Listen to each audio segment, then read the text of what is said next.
6th, it was almost $200. I stay at Comfort Inns and they were like 120. Well, I've just been looking at motels because Bill and I were going to go on a little trip, and they're all almost in the $200 range. And I just said, that's outrageous. And when we were traveling,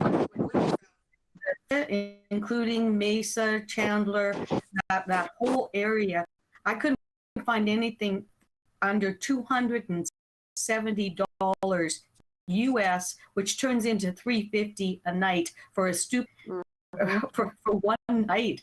Like it was just ridiculous. And then, anything that I found that was around the $100 one was in the scuzziest, terrible, like all the recommendations said, do not stay here, So it was really, really hard. In Tucson, instead of the Mesa Phoenix area, a little bit cheaper, but not much. Yeah, even in Santa Fe, I paid 120. So. Well, you guys are Fred, making you me. have an open mind. Oh, Fred. Damn it. That's gone. No, I just button. I hope he comes back on. Accidentally, I saw you. You just swiped him out of the screen. It was not intentional at all. I was, that's the first time I've done that. Honest. Come back, Fred. So Linda, one quick thing. If you join clubs, sometimes you'll get a better rate.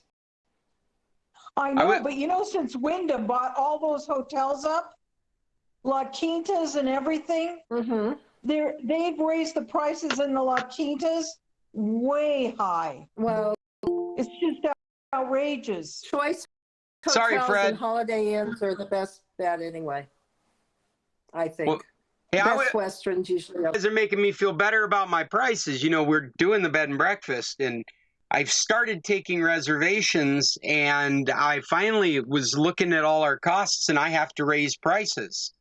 And so I put out on Twitter and on Facebook that we're going to honor the 2019 prices until the 15th of this month. So get your super saver prices.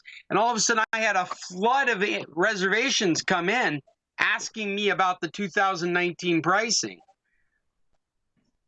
So everybody's definitely feeling it. But in 1965, in 1960, I stayed at Motel 6 in Santa Barbara for $6 a night. Is that why it was called the Motel 6? It was a $6 motel? Yep. Really? Wow. And Motel 8 was $8 a night. And That's that was interesting.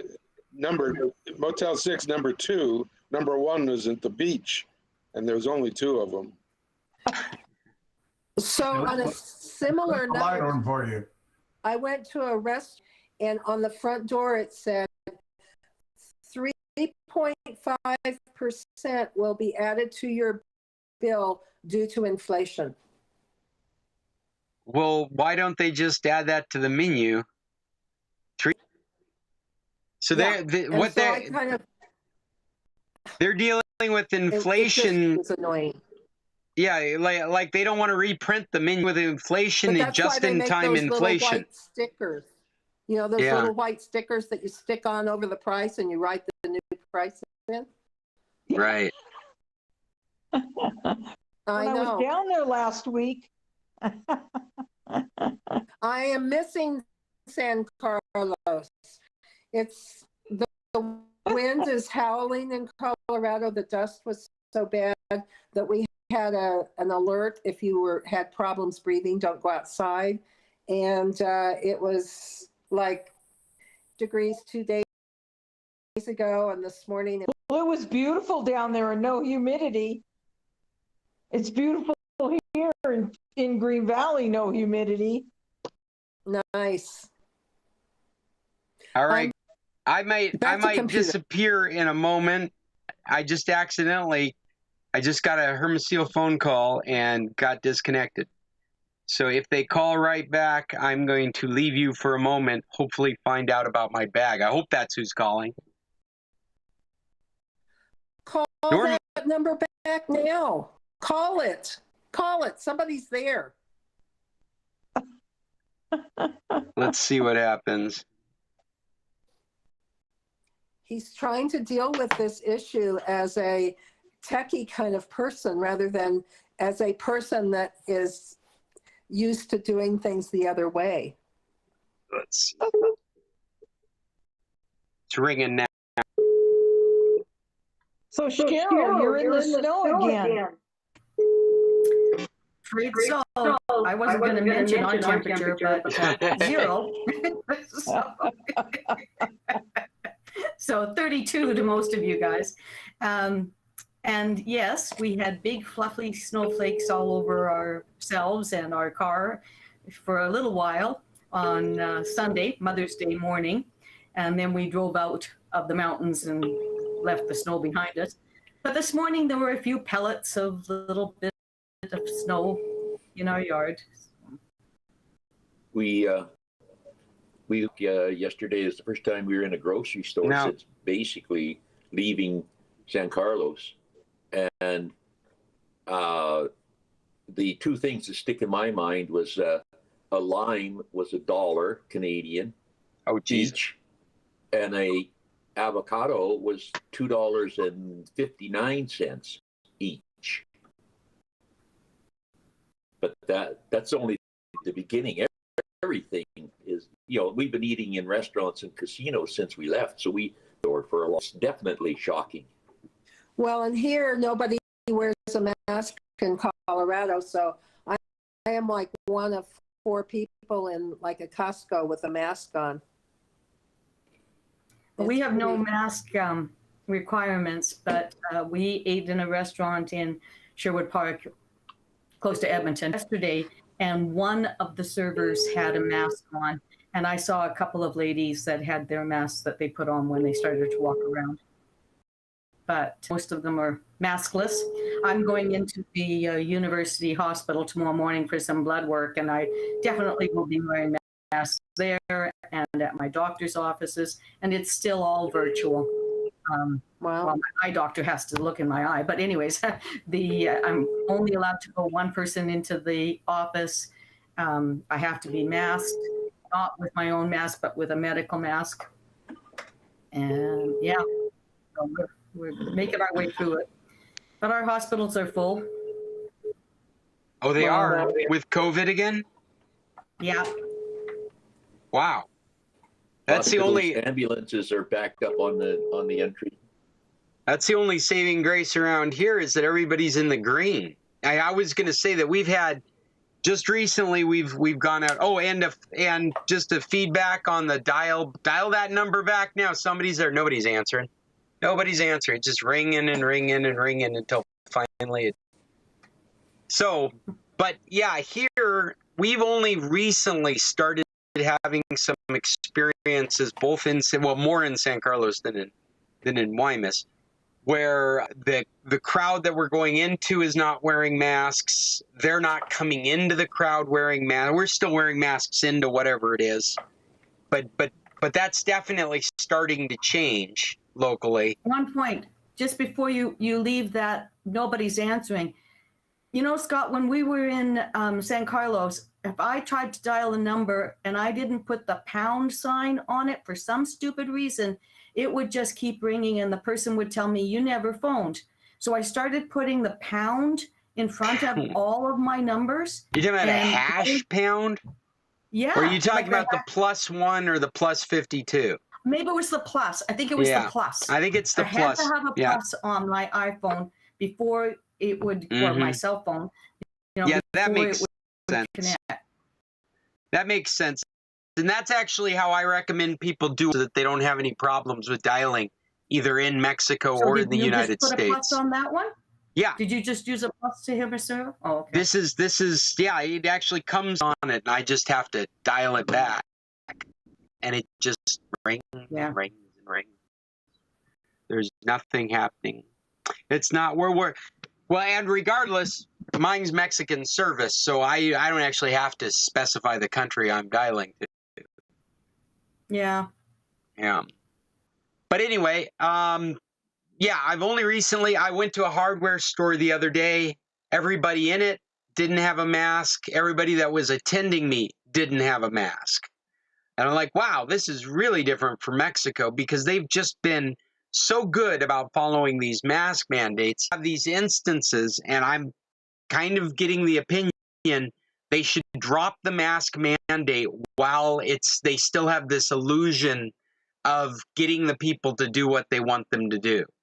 They shouldn't leave them in this kind of limbo state where we're green, people feel like it's safe, but they're still having to follow this mask mandate. That's where the animosity is going to start creeping in. And I kind of feel like if we're all green, they should say because they're still at a point in their society where they can say, take your masks off, and people will go, okay, we're going to start taking our masks off. Instead of people ripping them off going, we're not doing this anymore.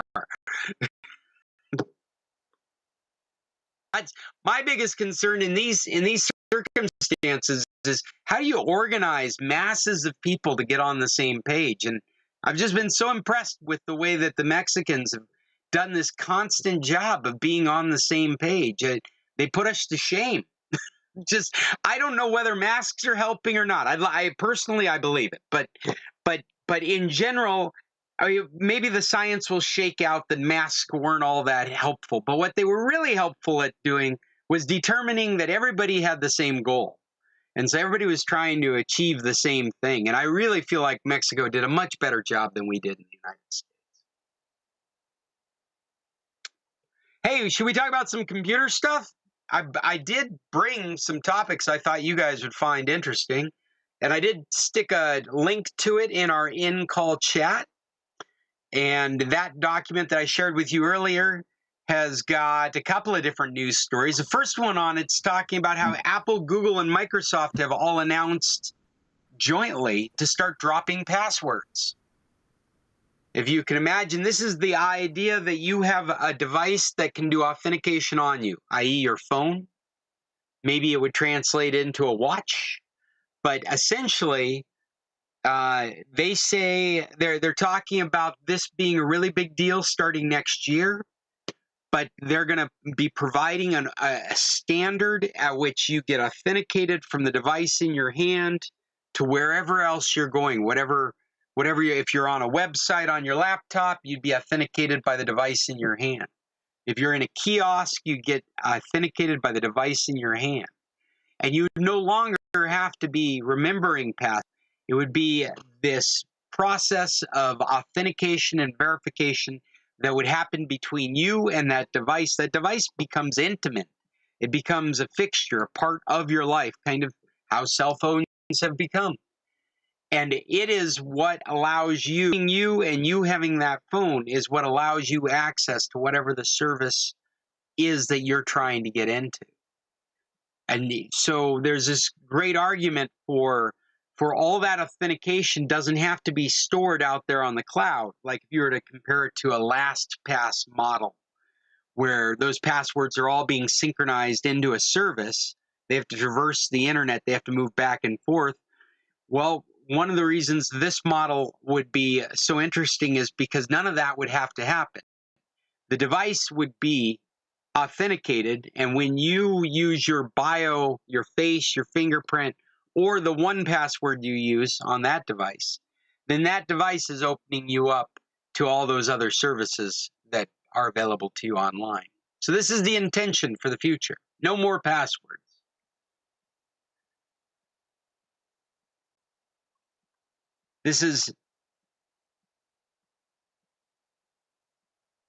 This article has some interesting stats in it you might find in. Microsoft estimates there's 921 password attacks a second.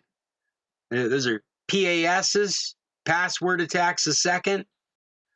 921 happening across the internet as we're speaking. There are passwords being attacked left and right. Would this just be for mobile devices or laptop too? Well, what this is a whole different approach to authentication.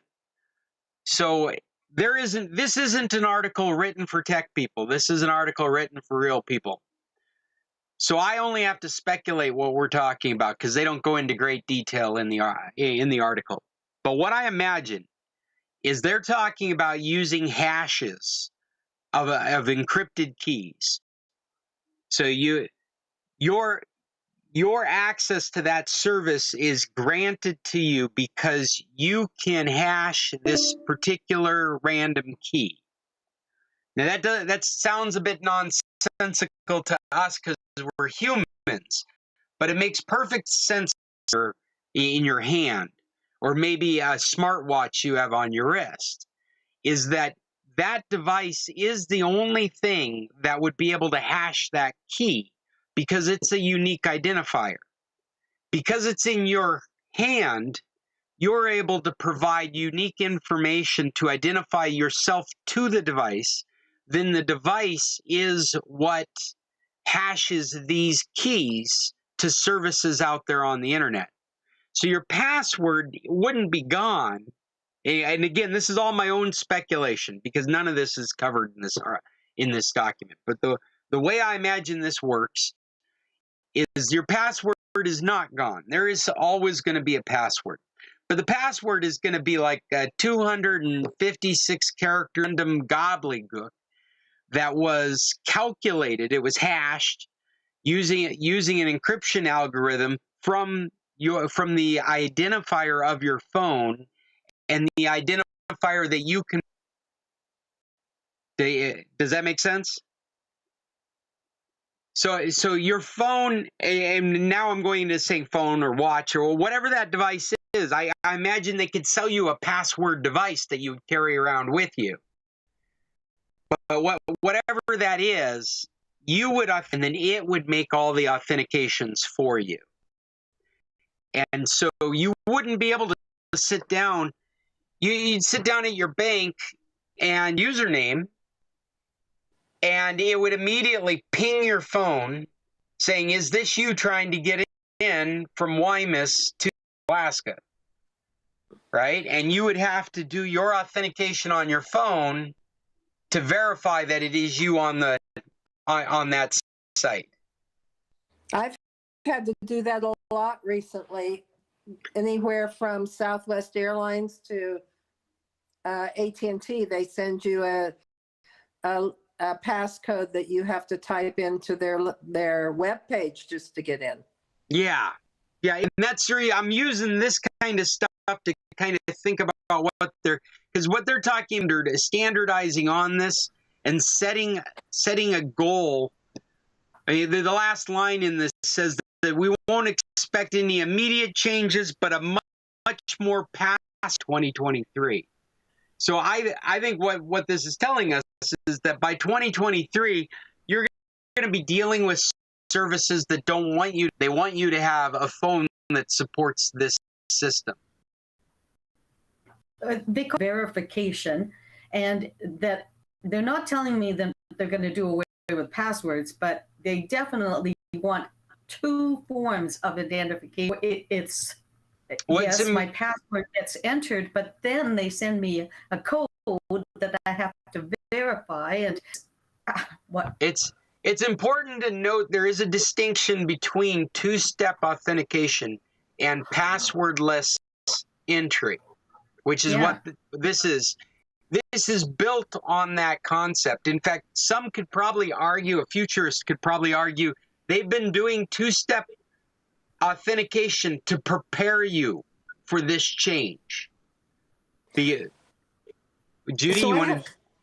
I have a question. So if I click on that link message, it says copied to Clipboard. I cannot find a clipboard on my iPad anywhere. Well, you can't. I don't know where it's going. That's really bad language from them. But if it is, then in any text field, if you hold your finger on the text field, it will and lift up, it will present you with copy, paste options, select all options, and then you can paste it somewhere. So you're talking about on that link. If you copy something on your iPad. Okay, I'm clicking on the link that you just posted, the Google Doc. it says copy, cancel. Says, where does it go? It goes to your clipboard, which is a virtual concept. But where is my clipboard? It's right here. It's just right here, right beside your left ear. And then when you go somewhere where you can use that, you find a text field like the address bar in a web browser. Okay. And you hold your finger on that address bar for a moment and then lift off. You'll have a paste option. And then it will go from here into that browser. Yeah, I understand all that, but okay. But it doesn't on that document, Cheryl. I don't know what you mean. When I clicked on it, but I'm on my laptop, so I'm on the Windows. Oh, okay. But when I clicked on it, it did open another tab, and it opened as a website. So I would think that what you need to do is go into your browser and paste. But there is no, it does not put a link in my browser. It says copy to clipboard. I know. In your browser, it says copy to paste it? No. It says that when you're clicking on it in the chat app.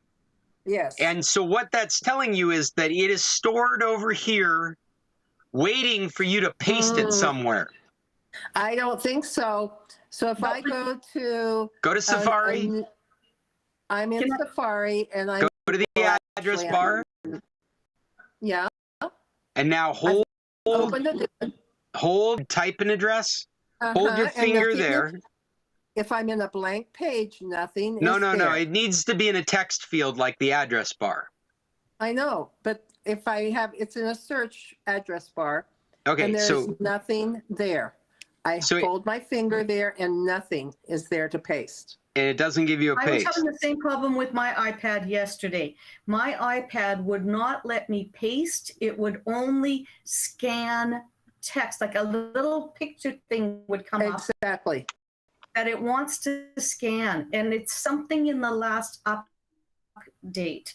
That's interesting. I don't know what's happened, but the Clipboard doesn't seem to be working in my iPad. All day yesterday, I was trying to put a serial number in someplace. Instead of trying to memorize the serial number, I thought, I'll just copy paste it. But the Clipboard was not letting me do it. All it would let me do was scan a number, scan text. Well, this is great to know.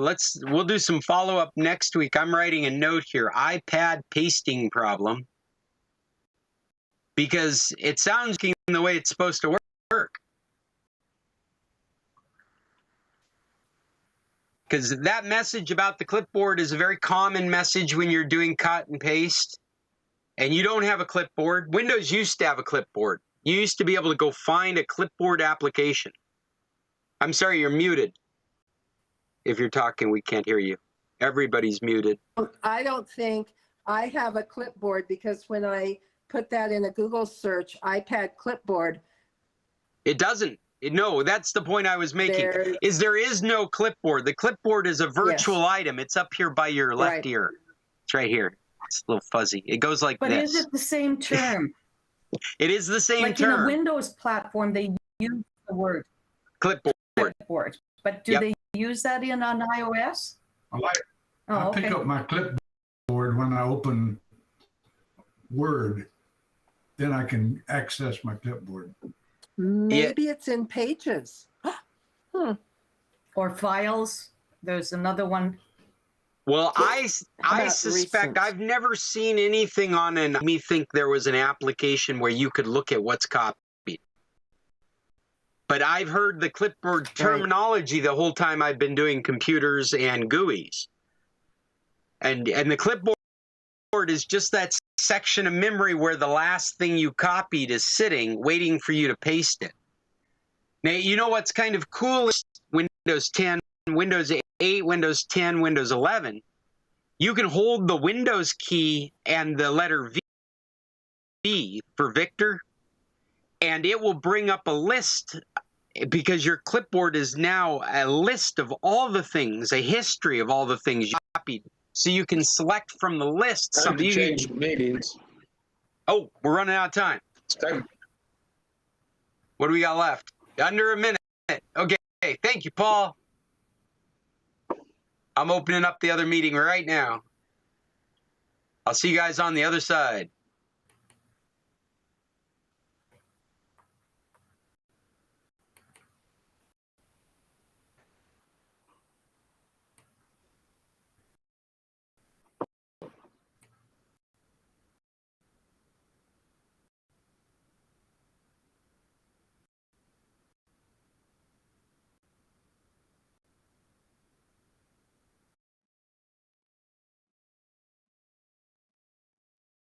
We're still here.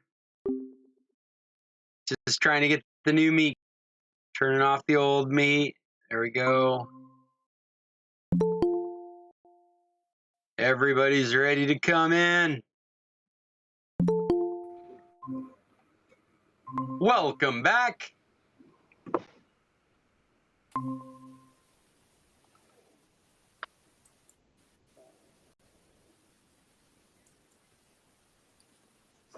I wonder if that clipboard language that you're reading, because you're reading it from the Google Meet app, maybe that's Google Meet app language on an iPad.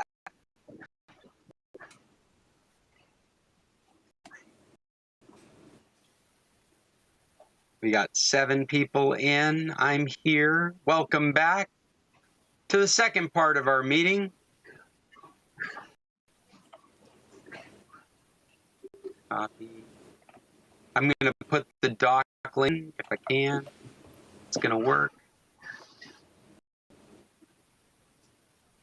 It's not what I was looking for. Yes. My computer has gone back to just tolerating all this stuff, whereas last week it was throwing up.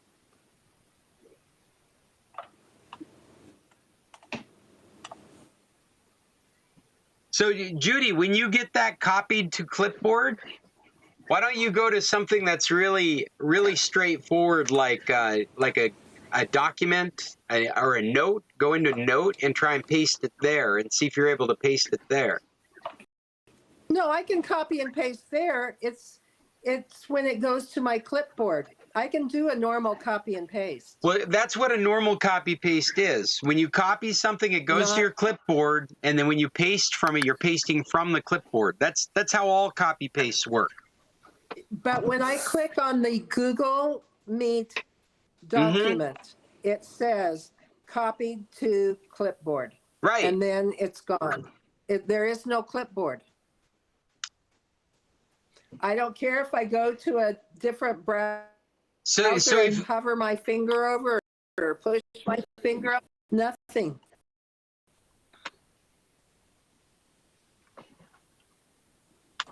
Copy to clipboard.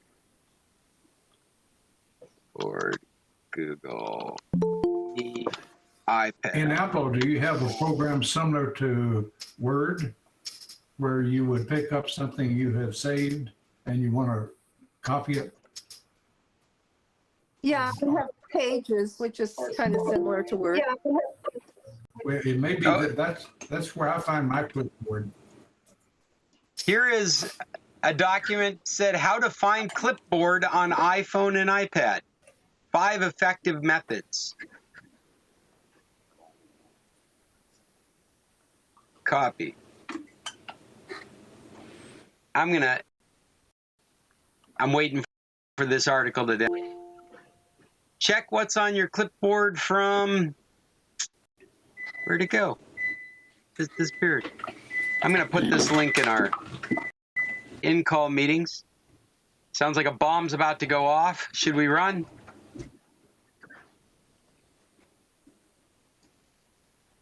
Are you able to open that link? Let me move over to here. And I'm looking at this article, How to Find Clipboard on iPhone and iPad, 5 Effective Methods. This was written last year. 5 most effective ways to find Clipboard on iPhone or iPad. Method 1. Check what is in the clipboard from Spotlight Search.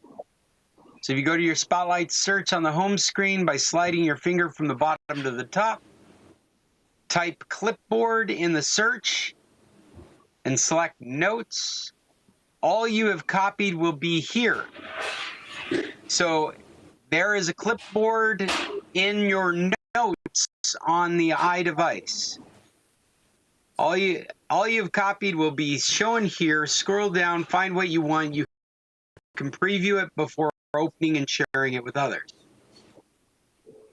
Method 2, find what you copied on your clipboard with the share button. Going to the share option and choosing copy. You can paste it anywhere you want, from Apple Notes to Facebook. Just select where you want to place your item and share as usual.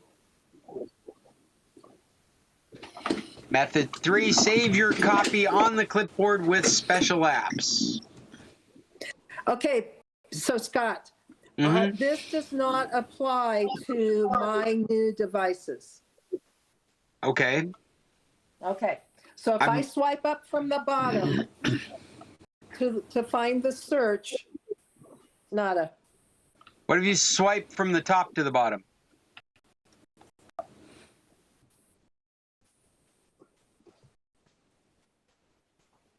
I get my notification, that kind of stuff, but I get no clipboard. Well, actually, you're going into a search is what they want to start, a Spotlight search. A Spotlight, but I don't think we have Spotlight anymore. What if you not start from the very top, but start kind of at thirds of the screen and swipe down? Okay, I've got a search bar. What do you want me to type in there? Clipboard? So it says type Clipboard in there. Okay, hold on. And you should see notes appear, and it says select notes. I get something. Welcome to the iTunes store.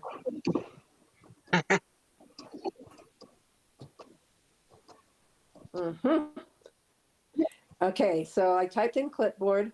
It either takes me to Firefox. You don't see something that says notes? Notes? No, I see.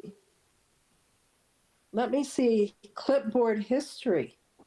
There you go. No. That's in notes. I get an app store thing. I get a Siri suggestion. Maybe this, cut, copy, and paste between iPads and there's a 2 on. I know, I've read all of these. And it does not, you have to use, I think you have to use a third party. No, it doesn't sound right. I thought. Yeah, that doesn't sound right. So let's put this on for next, you can research this and we'll do it for next week. I have written a note for it. We'll take a look at it. And we've beaten passwords to death. Oh, what else we got? Go ahead, Cheryl. Well, I wrote down this question for the computer club yesterday, and I was doing my legacy account and everything with my iPad or with my Apple ID, and one of the things it said was under security was set up your recovery key. And I'm wondering if that is or not, because it was asking me questions like, are you sure you want to do this? And I didn't know. Your recovery key, I think what that might be referring to is your encrypted data. Is that right? What device is it that it's asking you about setting up your recovery key? On your iPhone. Okay. I'm sorry, I had experience with that. My only experience is with the Windows desktop and with the Macintosh desktop in this respect, this recovery key on iPhone. A recovery key. Yeah. Because that would be referring to your Apple ID, right? Because your Apple ID is able to bring back your device. I just found a document called How to Key with Apple support. Oh, here comes the mom. Here comes the mom. Here comes the mom. Oh, over there.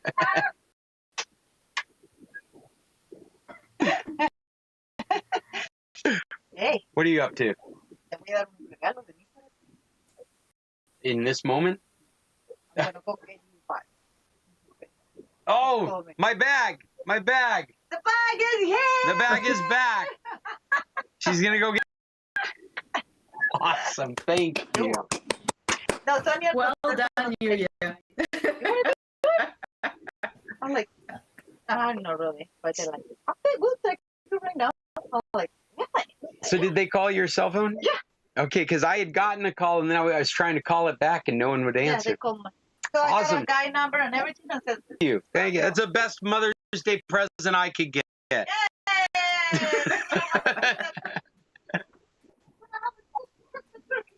Oh, great. Okay. Here I thought I was done cooking because I did breakfast. Judy, check your email. Judy, check your email. So Improve security. I'm looking at it right now. There's a whole article here about generating a recovery key. now, my first question is, should I or should I not? Do I really want one? I have enough security and everything that I've already done that and I don't need it. Okay, so first of all, you're able to do this because you're using two-factor. It says with two-factor authentication and an Apple device, you have the option to generate a recovery key to help improve account security. If you need to reset your password, you can then use your recovery key to regain access to your Apple ID. Recovery key is a random generated 28-character code that you can use to help reset your password or regain access to your Apple ID.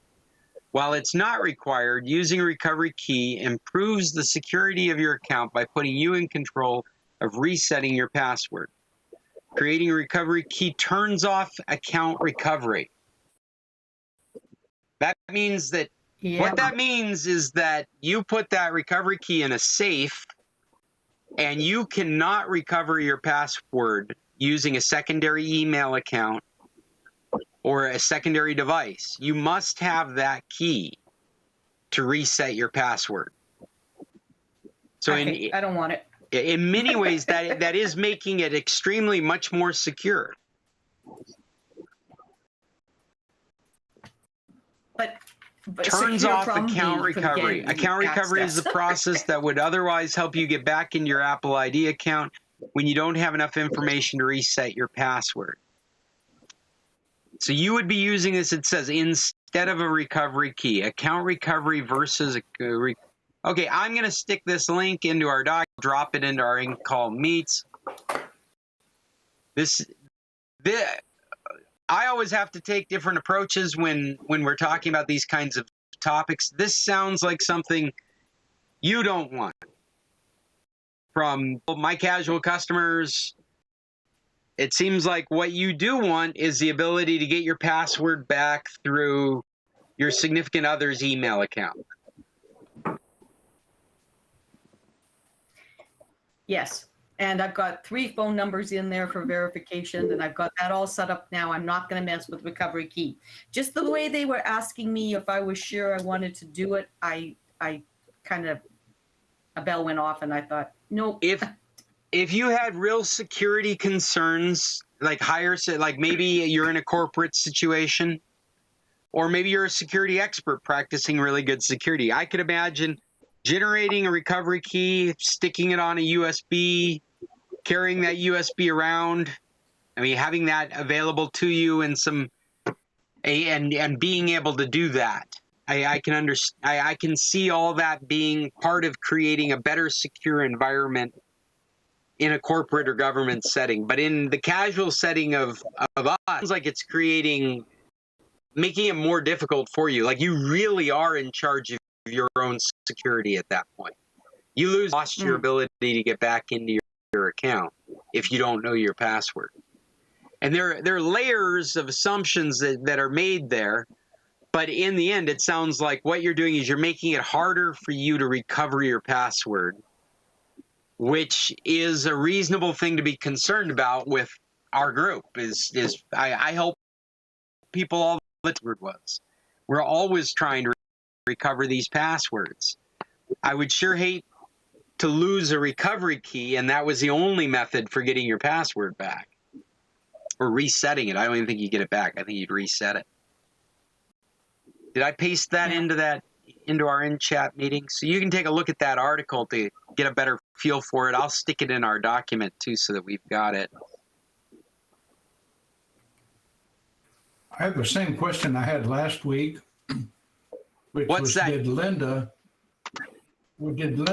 Was she able to sync the two computers? Did you do your backup and get it over to the new computer, Linda?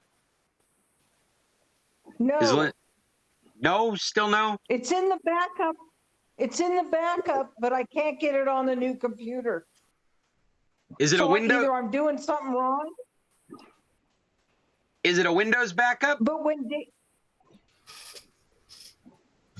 I Or did the user Linda Gerber user backup like you told me to do, Okay. and it's in the machine, but I can't get it on my new computer.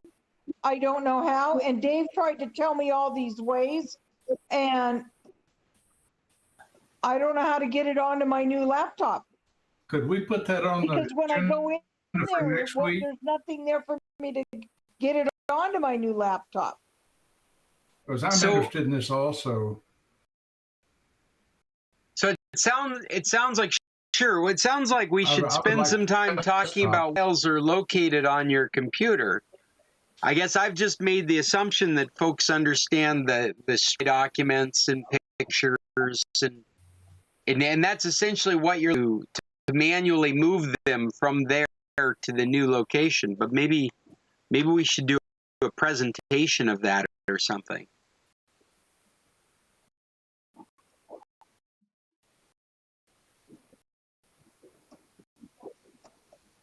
Report.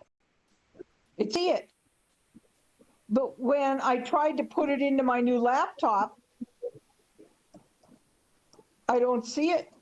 And when I click on my users, Linda Gerber, it isn't there. So is there a difference between 10 and 11 on this? Well, maybe there's a difference in the way it appears. There isn't fundamentally a difference, but maybe what's easy to find on 10 isn't so easy to find on 11 anymore.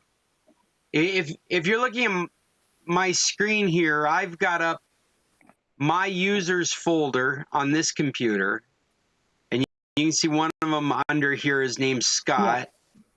And so I'm going into the Scott folder. And then these are all the folders that make up my persona. There's a desktop folder, a documents folder, pictures folder. There's my pictures folder, my videos folder. So if I was going to be moving documents from the old computer, I would find them on the drive and drag them into this desktop or this documents folder right here. I'm opening it up. I've got a whole lot more stuff in mine than you probably do on your new computer. It'd probably be almost empty on the new computer. And I would just click and drag everything from folder on the passport to this folder on the. Does that make sense? Well, that's are you not finding? That's the problem. When I plug it in, I don't see it. So when you plug in the drive, you can see what's on the drive, but in the new computer, you can't see what's on the drive? Moved everything over, just the Linda Gerber user, like you told me to do. Mm-hmm. and it's on there, but I can't get it onto the new computer. So either I'm doing something wrong. So Linda, on the old computer, if you plug in the passport, you see the Linda Gerber folder. If you double click and go into it, you can see the documents folder, the pictures folder. You double click on those, you can see the pictures inside. All that works on the old computer in the passport drive. Yeah, I can see it on the passport. It On the says old Linda Gerber users. on That's the what I old put in. computer. I didn't do the pic.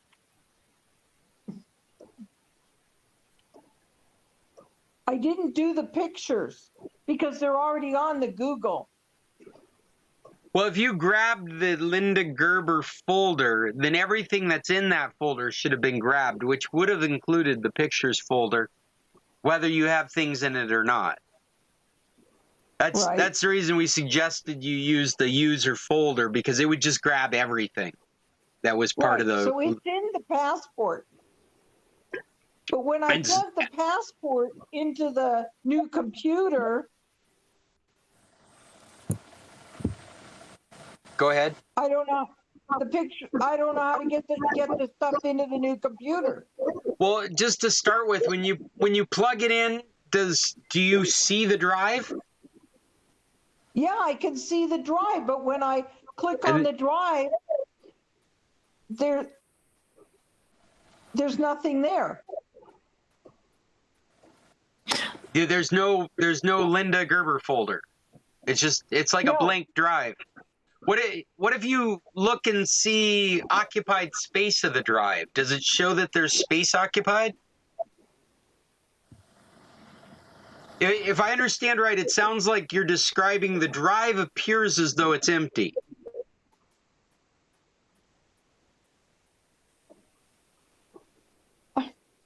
Well, see, I guess I'm stupid.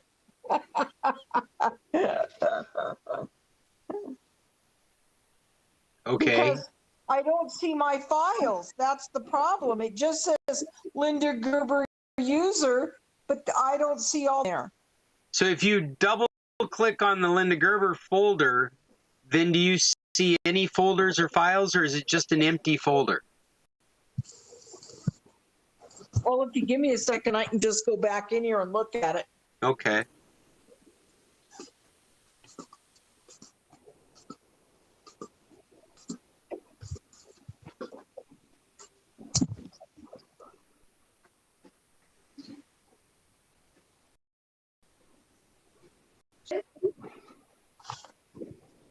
Well, you're going to have to plug in the external drive to a computer so you can look at it. Okay.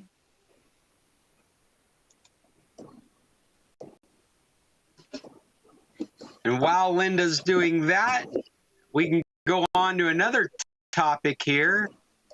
Some of you weren't aware of, but Apple has started selling parts and providing repair manuals for their equipment. I say begrudgingly, because they really don't want to help you fix your iDevices. They want you to build new devices and to buy new devices. But they've taken such a backlash from the right to repair community that they've had to come up with something. And so Vice wrote a very concise article talking about how you can now approach Apple and buy replacement parts, screens for your iPhones and iPads. And Apple is providing the repair manuals so that you can do it yourself, or a shop like myself could do it, or my brother-in-law. I would send you to my brother-in-law because he's got all the right tools as far as the phone and the tablets go. But it is very interesting the way Apple has done it.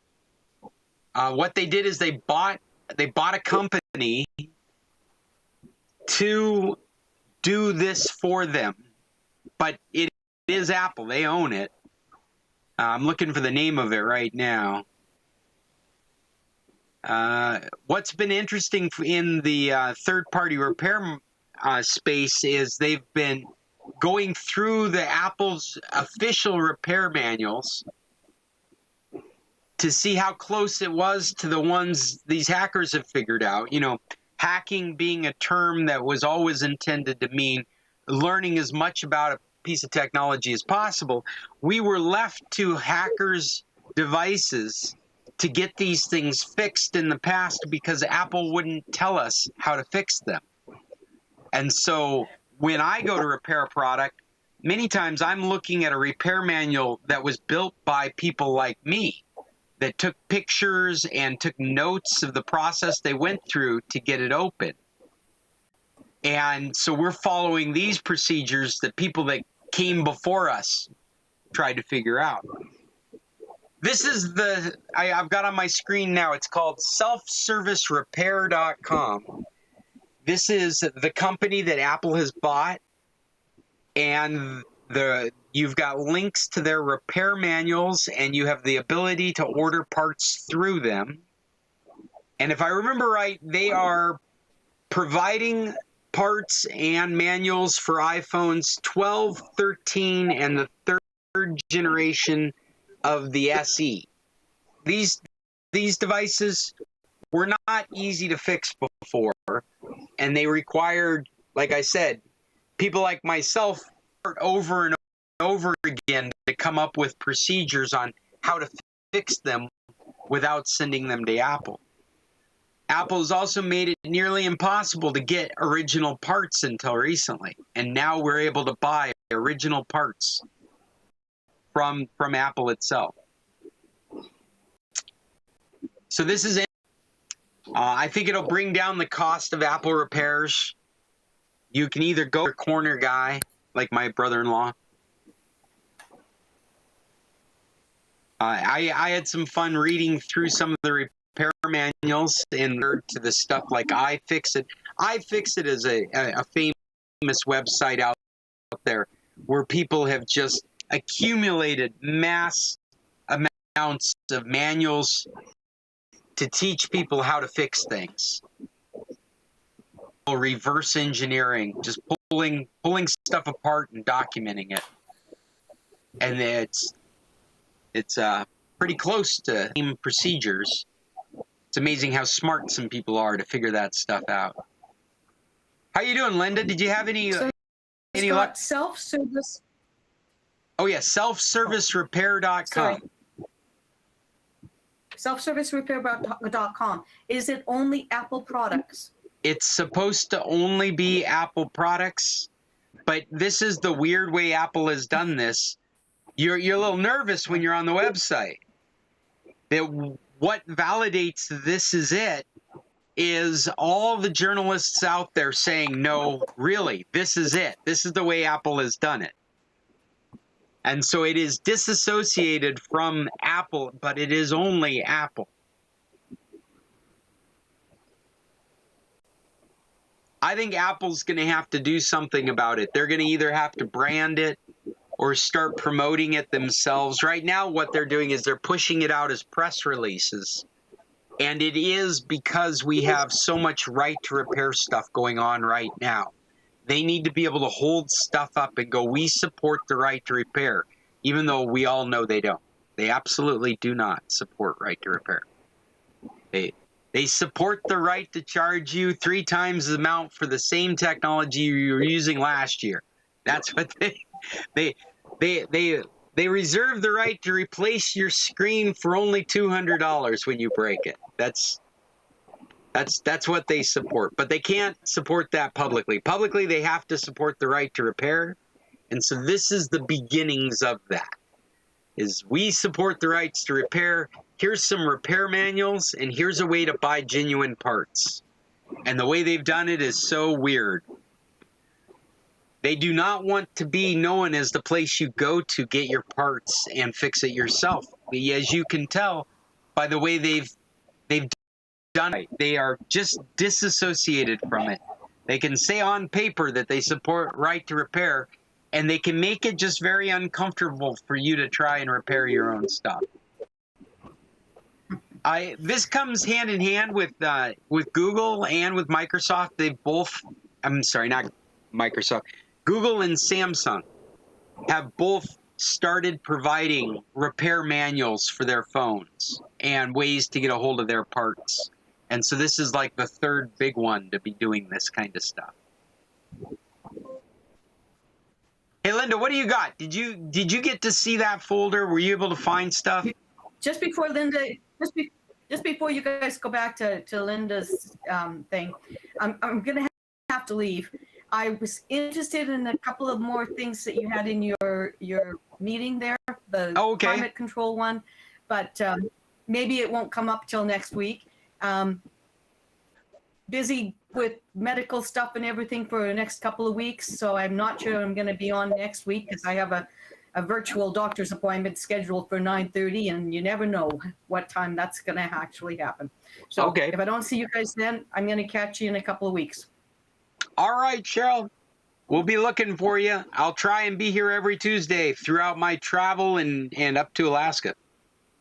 Okay, well, we looking forward to meeting with you. And Paul, I really think you should share the Tequila's backdrop. I don't know how, but I really would like to have it. I will email it to Scott. Okay, and then because I've done such a good job of keeping track of Paul's pictures. Yeah, I like that, the Tequila's backdrop. I think we should all have it as our back with the meeting. So, that's great. You guys take care, and we'll talk to you later. See you, Cheryl. Check on. Hi, Bill. Bye. Bye, Cheryl. So Linda, did you get a chance to look in your drive? Yes. And what's it looking like? There's some stuff in here, but there's others there's not. And when you click on the users and you go to Linda's PC, or should I be going to Windows? Well, right now we're just interested in what you see on your passport drive. Right. So I've got documents.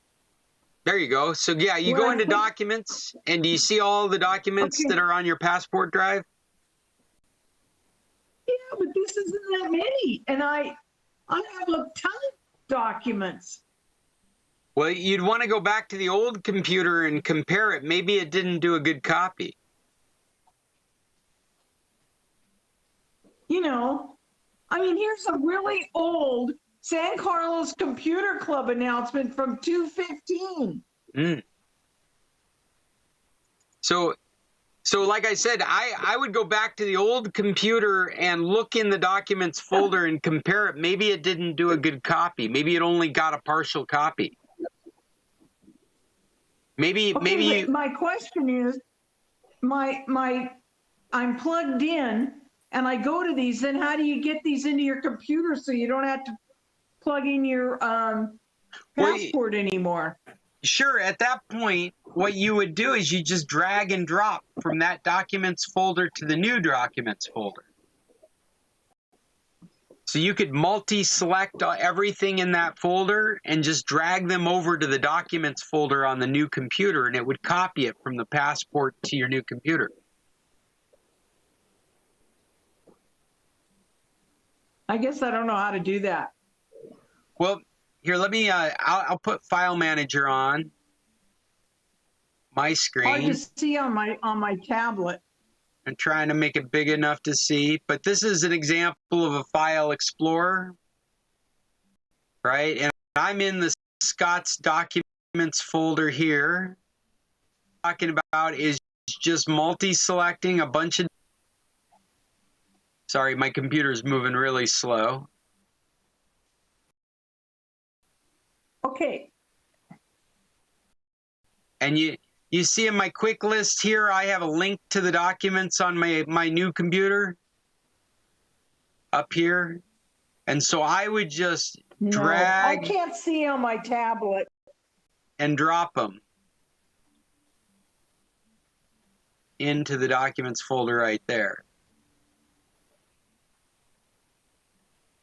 But that's essentially. I don't know how to do that. You could also just select all and choose copy, and then go to the folder where you're going to put them and choose paste. If that makes sense. Like to give you an example. I'll go into my routers folder. Okay, so I just, and I would do select okay, all. so I just,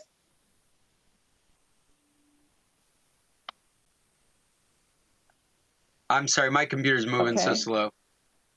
And then from there, you can do a copy, and then you can go over to the folder where you want them, and you can do a paste.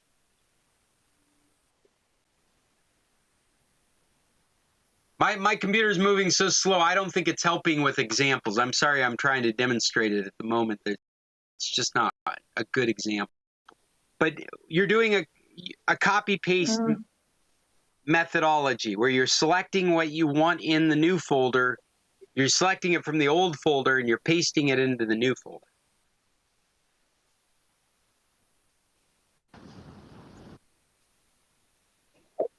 okay, so I can actually select them all.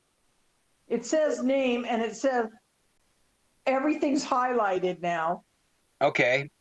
In the highlighted items, with your right mouse button, if you click on one of the Yes. highlighted, the context menu should have Yes. copy.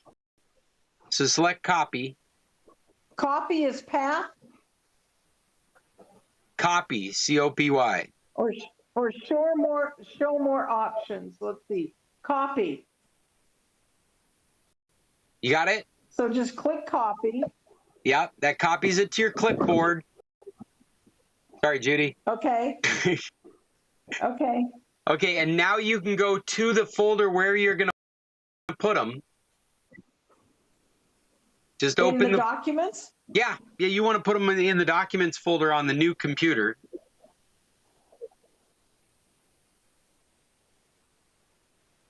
And then in that folder, you can click with the right mouse button and choose paste.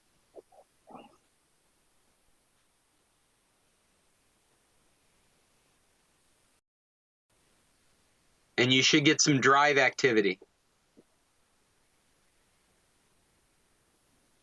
You should see like the Copying passport. 64 items, document to document. There you go. So you're going to 3 use minutes and 30 seconds. that methodology for every one of the folders of items that matter to you.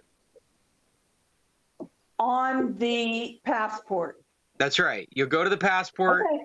You'll find what it is you want to move to the new computer, and then you'll go find that. You'll copy that, and then you'll go find that location on the new computer and paste it. Okay. Cool. Okay. Scott, I emailed the picture to you. Thank you, sir. To my account or to the Computer Club account? I think it's your account because I just said Scott and it gave me Scott Stimson. Okay. Got a notification here that's probably from your...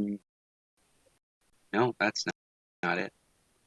Oh, I'm so happy my bag is... Story about the bag coming at the end of the season with everything still in it. So you found your bag? Yeah, while we've been having this meeting, you know, like Judy was encouraging me to call that number back and they weren't answering. They called Yuya's cell phone. And it's sitting in Tessa right now. So she's gone with my sister-in-law to go pick it up for me. Oh, perfect. That's where we got ours at Tufessa downtown. That's where they have all the luggage. Yeah, so that's awesome. Only been missing for 2 weeks. Wonderful.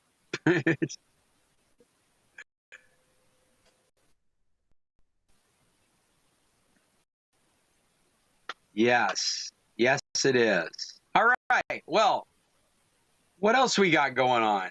I think we're reaching the end of our. Been doing this like almost an hour and a half almost. I do still have more articles here, but nothing that can't wait until next. Recommendations. Does anybody have any recommendations for this week? Recommendations are not just movies and TVs. Applications, websites, restaurants. That's how big our recommendations list has gotten now. I'm going to have to make a recommendations section to the website. Has anybody got anything that we should all know about? No, but I was impressed with all the new restaurants. Yeah. Not that unusual for San Carlos. Culture bombarded with tourism and restaurants just start opening up. Are you thinking of anything particular? No, I didn't really eat in that many restaurants because I was only there a couple days, and we went to the La Palapa thing down at the beach. So, but I did rent a place next year for middle of February to end of March, so I'm going to be down there. Oh, great. Paul, I got your picture. So we're...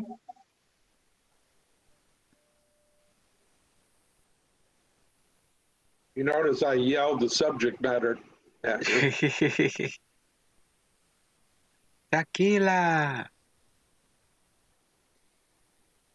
Now that El Rey restaurant is open, but apparently they haven't had the kitchen really up to heat. So they've been only serving cold items. I don't know if they're going to notify people when they've got their complete kitchen. Well, it's interesting because what you're basically saying is they're doing sushi. Right? Oh, shrimp cocktails such as that. Yeah, maybe. Well, the next door is the sushi place. Well, that was the point I was going to make is they've got a big sign on El Rey saying sushi right next to the sushi place. Yeah. We're going to have a sushi war going on in the streets of San Carlos. Maybe one's Japanese sushi and the other's Mexican sushi. They're all Mexican sushi. Yeah, they're all Mexican. Actually, that Taboo restaurant in Guaymas has good sushi. Yeah, I like the beans and cheese roll. Beans and cheese. I've never tried a beans and cheese roll. Do they have one with fajitas?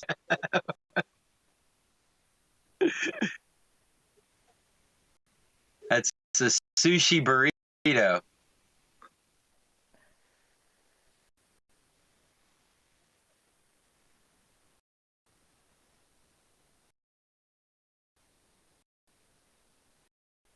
What was the one you were just talking about? I tried one Taboo? that had carnitas in it. You had one with carnitas in it. Oh, come on, computer. Don't freeze up like that. Do your thing. Come on, computer. I feel like I'm in Star Trek. Guys, talking I've got to get out of here too. See you next week. All right, Jim, we'll see you next week, where I'm going to say goodbye to you folks, too, because I actually have a list of things that I need to get done, and I need to get started probably traveling by Saturday. So I got a bunch of loose ends I got to tie up. Fred, Okay, I'm glad everything's bye. working for you. Linda, I'm glad you sorted it out. Paul, thanks for the picture. Always glad to see you guys. Until next week, everybody, tech on. Next week, I'll try and get to you. I'll try and get to you next week on the boat. All right. Don't spend too much money, though. Internet's the most expensive thing on the boat.